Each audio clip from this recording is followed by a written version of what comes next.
Master the art of rhetorical questions, expressing emotions in conversations. Hello there, language learners. Today, we're going to dive into a unique aspect of English conversation, expressing emotions through rhetorical questions. Rhetorical questions are questions we ask not because we need an answer, but to make a point or to emphasize something. They are powerful tools for expressing emotions. So, let's get started. A rhetorical question is a question asked in a way that requires no answer. It's often used to make a point, to persuade, or to provoke thought. The answer is usually obvious, and it's implied within the question itself. Here are a few examples. 1. Isn't it a beautiful day? 2. Are we not all equal?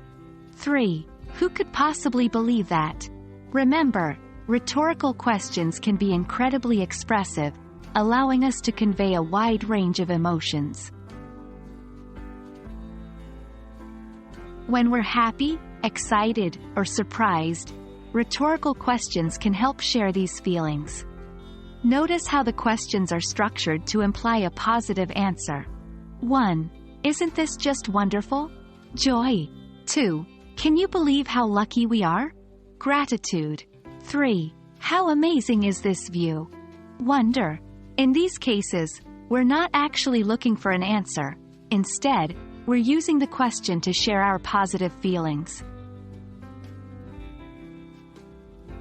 Rhetorical questions can also convey frustration, disappointment, disbelief, and other negative emotions. These are often formed to imply a negative response. 1. Why can't you ever clean up after yourself? Frustration. 2. Do you ever think before you speak? Disapproval. 3.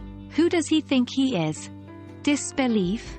As with positive emotions, these questions are used more to express feelings than to get answers. To truly master the use of rhetorical questions, you need practice. Try to integrate these into your English conversations where appropriate, and notice how they add depth and emotional richness to your interactions. Remember, the goal isn't to get an answer, but to express your feelings and provoke thought.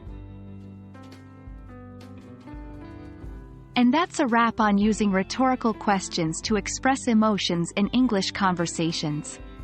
We hope you found this lesson enlightening and helpful. So, are you ready to start using rhetorical questions in your conversations? Remember, practice is key. Until next time, keep exploring the English language and happy learning.